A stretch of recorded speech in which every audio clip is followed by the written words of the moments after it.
Fala galera, eu sou o Peter e sejam muito bem-vindos ao meu canal.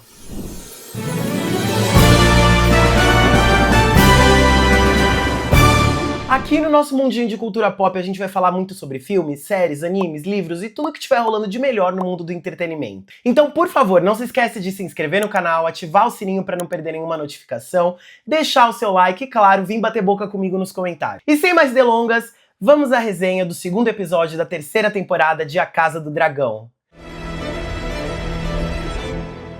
E meu povo, que episódio! Me lembrou muito aqueles episódios de Game of Thrones que a gente ficava muito ansioso e muito feliz de assistir. Porque a gente tem uma questão de ritmo muito bom, a gente tem uma crescente de narrativa muito boa nesse episódio, a gente tem um desenvolvimento de personagens muito grande nesse episódio também. Então vem comigo pra gente destrinchar tintim por tintim do que aconteceu e bora nessa!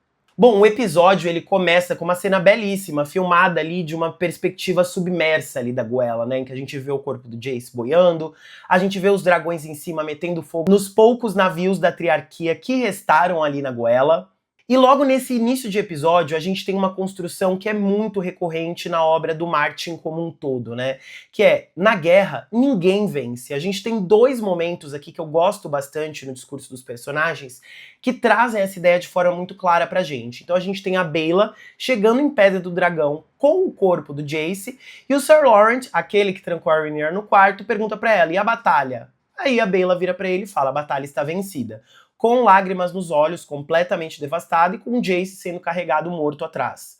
E um outro momento que a gente vai falar um pouquinho mais pra frente, em que a gente tem todos os restantes da família Velaryon ali reunidos, em que o Corlys olha para a destruição de Driftmark, a destruição que aconteceu ali na goela, ele olha para aquilo e fala, nossa, se isso é uma vitória, eu espero nunca mais ver uma. Então, a gente tem na construção dos personagens, e ao longo de todas as temporadas, desde a primeira, essa ideia, né, na primeira temporada a gente tem a ideia de que a guerra não vale a pena, a gente tem a Rhaenyra sendo muito resistente na segunda temporada, antes de começar o conflito armado, mas aqui, de fato, na terceira temporada, a gente tem grandes desdobramentos da batalha, e são desdobramentos terríveis. A gente tem mortes não só do príncipe de Jaehaerys, mas destruição de navios, destruição de Driftmark, os próprios plebeus, os soldados queimados, mortos no meio ali da batalha.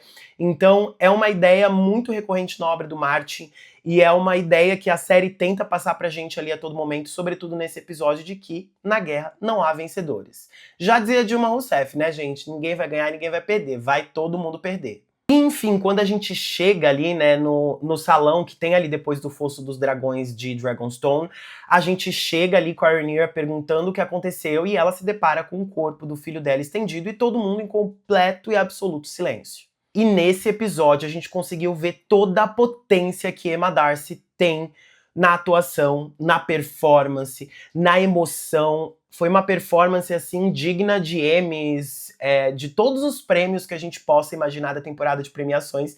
Eu espero que Emma Darcy aí leve alguns pra casa, porque que cena dramática bem atuada, com uma performance impecável, né? A gente começa ali com a Rhaenyra em negação, olhando o filho dela ali morto, aí ela abraça ele, ela grita com todo mundo que tá ali presente, o Sir Laurent até tenta tirar ela de cima ali do corpo, que é de péssimo tom, né, visto tudo que ele já fez ali, e ela dá um esporro em todo mundo, ela tá profundamente entristecida com aquela cena de ver o primogênito, né, o príncipe herdeiro, o primeiro filho que ela teve, um dos grandes amores ali da vida dela.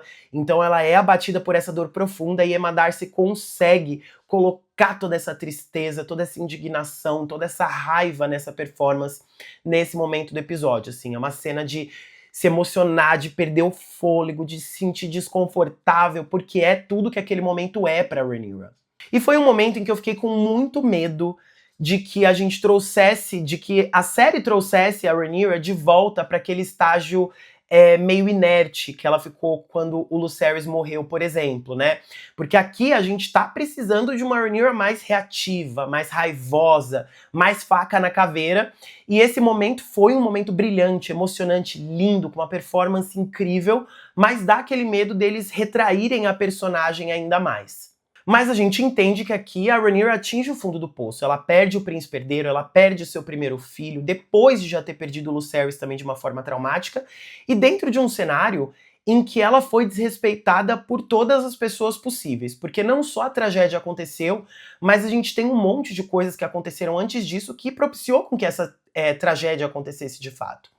Então vamos lá, conta comigo. Primeiro, o filho dela manda o guarda real prender ela no quarto. A rainha dos Sete Reinos presa no quarto, tal qual uma adolescente. A gente tem o Sir Laurent, da guarda real, sendo conivente com essa atitude do Jacaerys e obedecendo ele em vez de obedecer a Rhaenyra.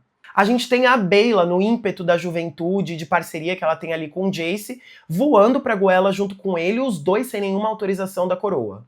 A gente tem, para além desse cenário também, as sementes de dragão voltando de Harrenhal sem ninguém ter dado essa ordem.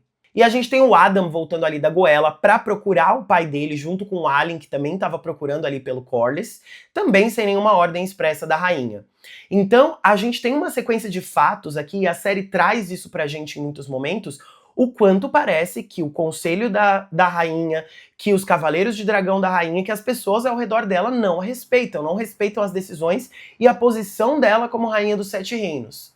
Então, juntando esse momento de luto, juntando todas essas pessoas ao redor da Rhaenyra, não fazendo aquilo que ela tá mandando e aquilo que ela quer fazer como rainha, a gente fica nesse medo da série continuar construindo ela nesse lugar, não digo de submissão, porque ela nunca foi submissa, mas nesse lugar de tristeza, depressão, inércia, que é tudo que a gente não quer. Tá na hora da gente ver a Rhaenyra partindo pra faca na caveira mesmo. E felizmente não é isso que acontece. A gente tem a Rhaenyra chegando no fundo do poço e a gente tem a vinda do Daemon, que o Daemon vai ser uma ferramenta muito importante para a Rhaenyra nesse episódio.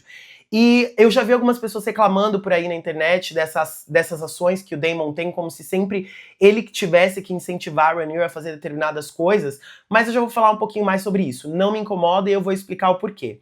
Mas enfim, o Daemon vai até ela, fala, o Jace lutou pela rainha dele, defendendo a rainha dele como ele queria. Você não pode deixar a morte dele ser em vão. Aí ele começa a falar em alto valeriano ali com a Rhaenyra, né, que é sempre um sinal de que a conversa vai ir para um nível mais íntimo ali na série entre eles dois.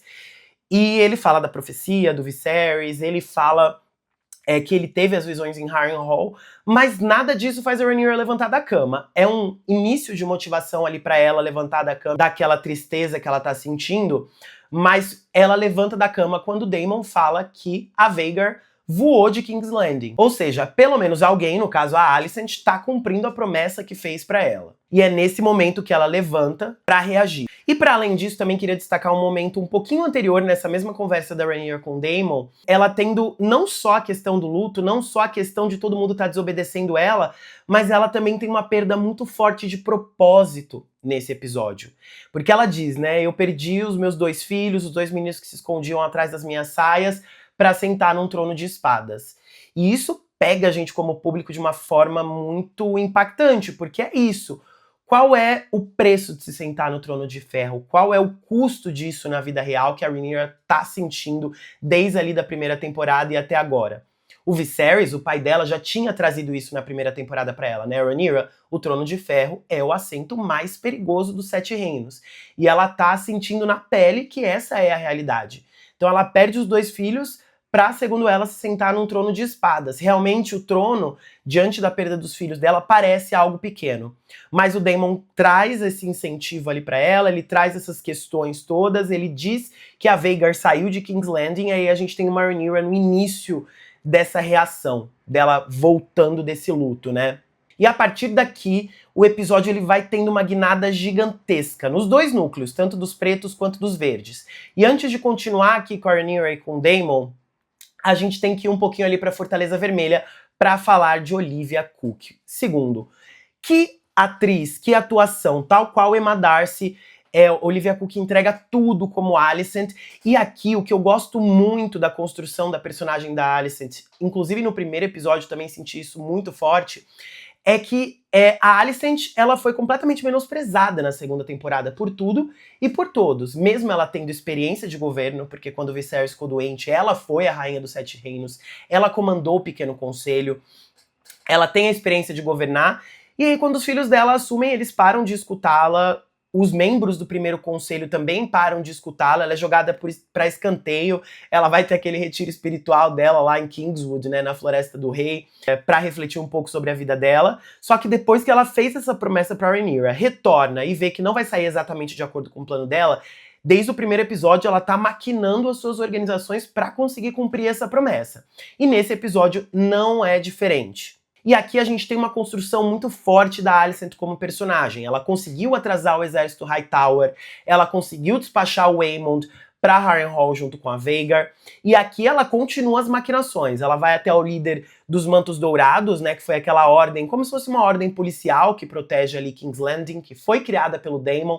Ela sabe que esses homens têm lealdade pelo Daemon ainda. Essa lealdade, inclusive, propiciou o sangue e o queijo ali na segunda temporada. Então ela vai maquinar ali com o líder dos Mantos Dourados.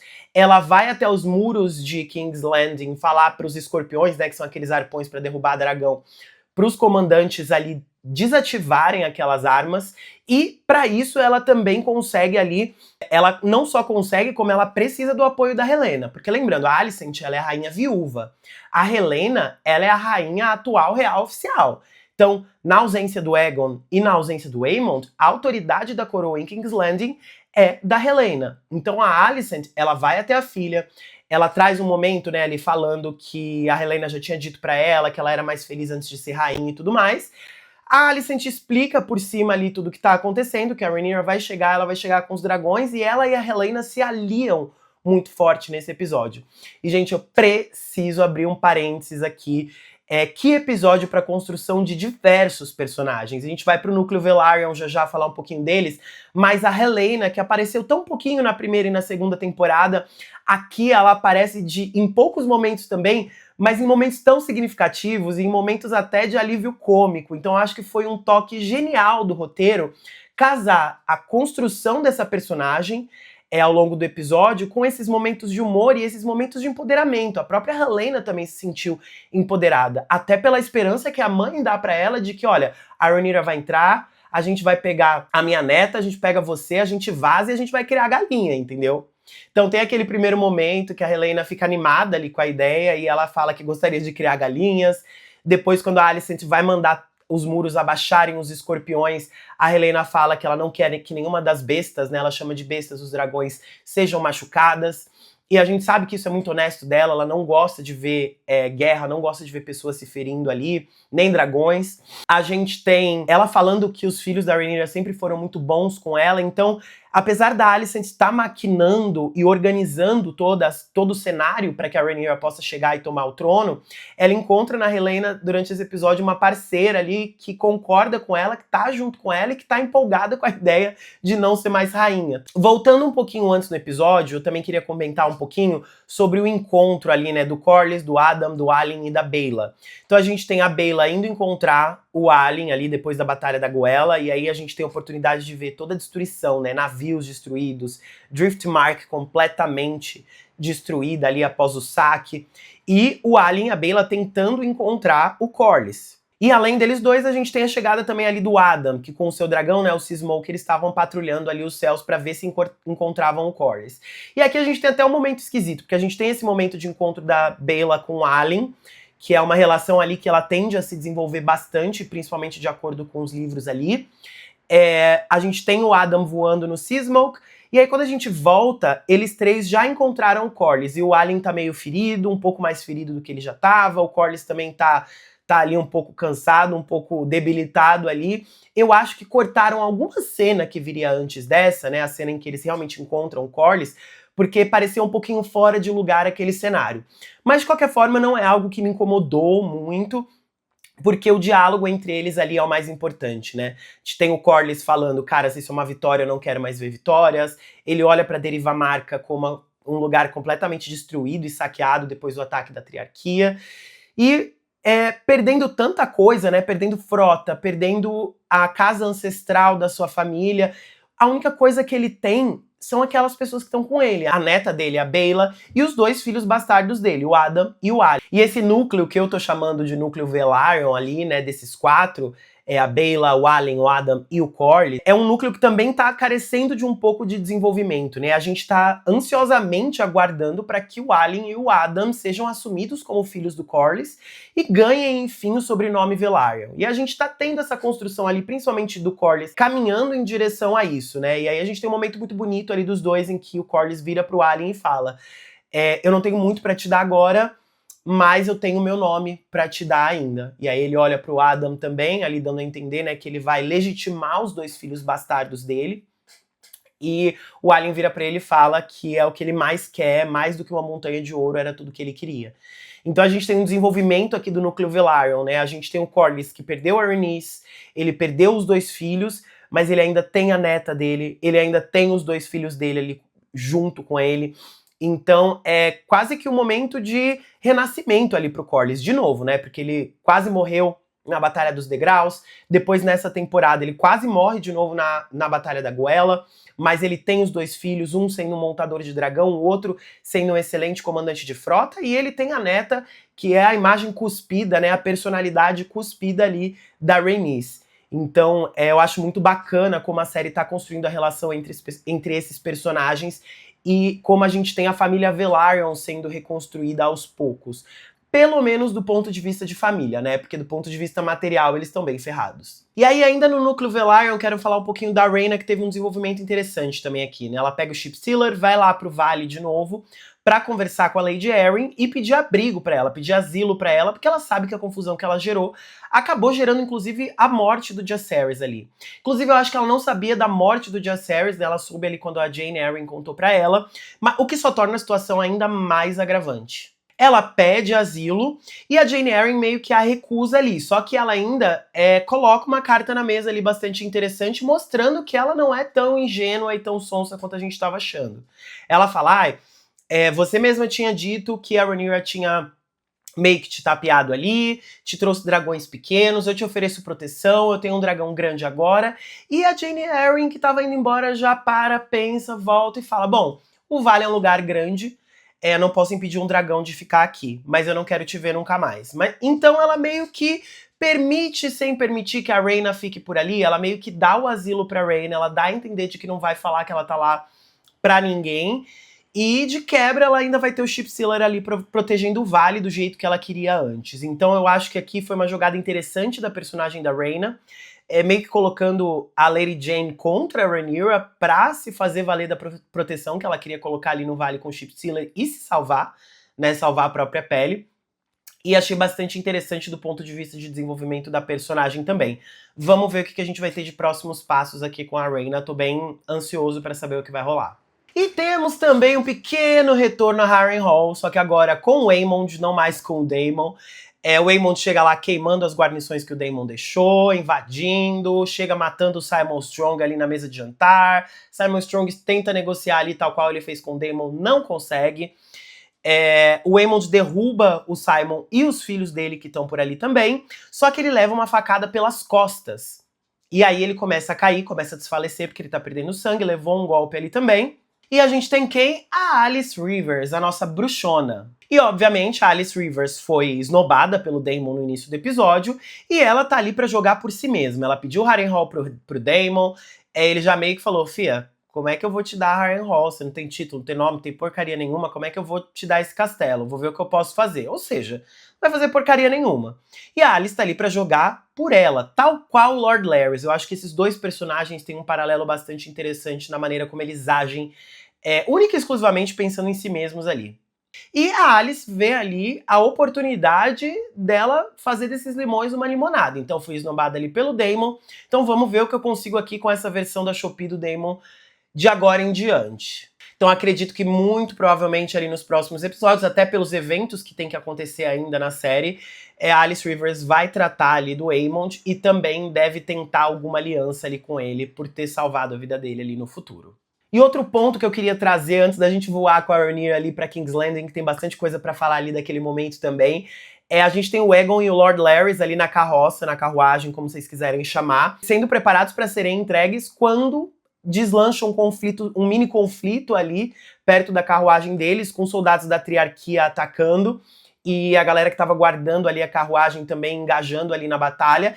e criando uma oportunidade perfeita para os dois fugirem, vazarem.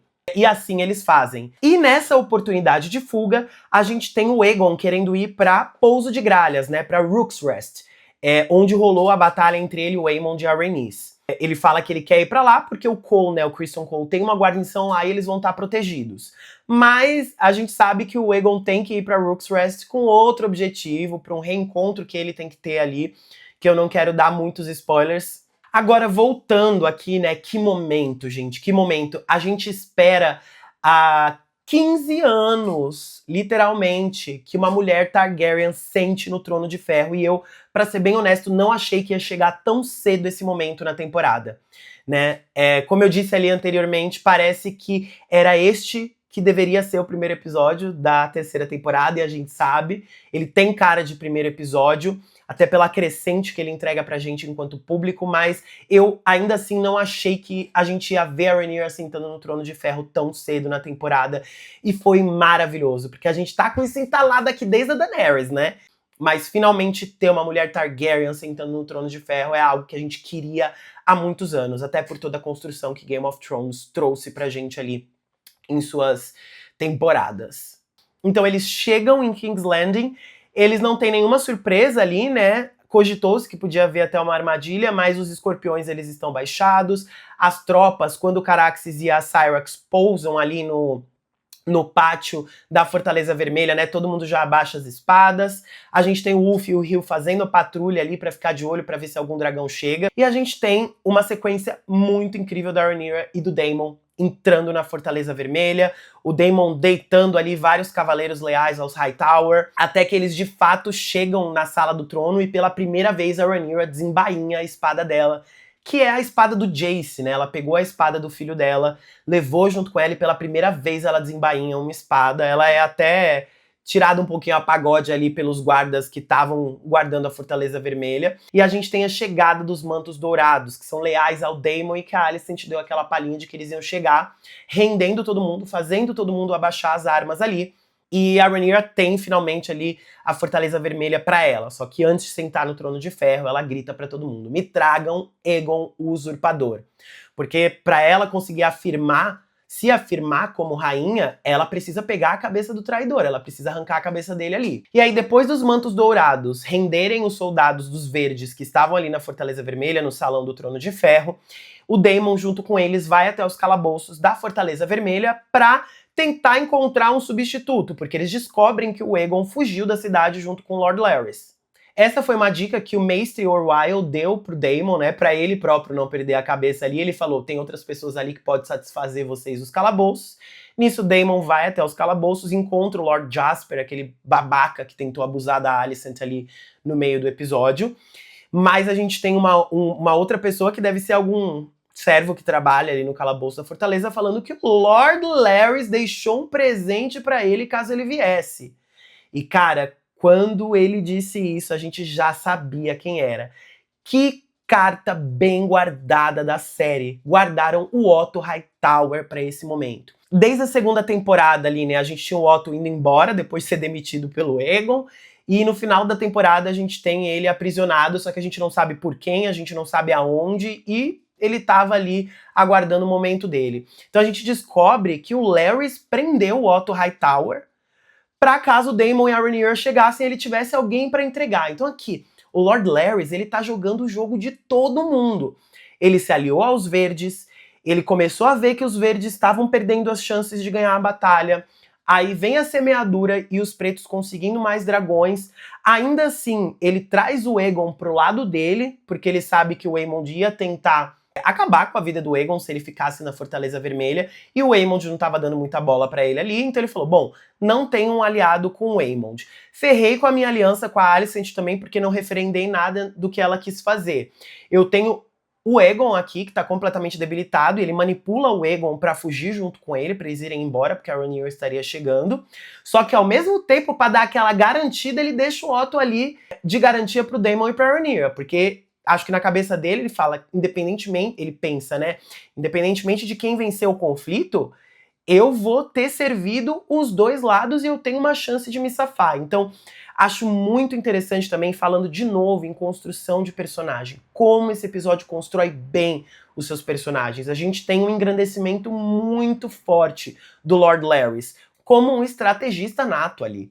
Ele tá tentando agradar os dois lados, ele leva o Aegon como garantia, deixa o Otto como garantia ali pros pretos, então ele tenta se acobertar de todos os lados para caso ele seja pego por um lado ou pelo outro, ele consegue ali contornar a situação e se manter vivo. Então, excelente construção do Lord Larrys enquanto personagem, enquanto estrategista, enquanto sangue frio mesmo, de jogar de todos os lados na Dança dos Dragões. É um cara que, assim, tá surpreendendo. O roteiro tá sabendo trabalhar ele muito bem e tá conseguindo engrandecer esse personagem muito forte também.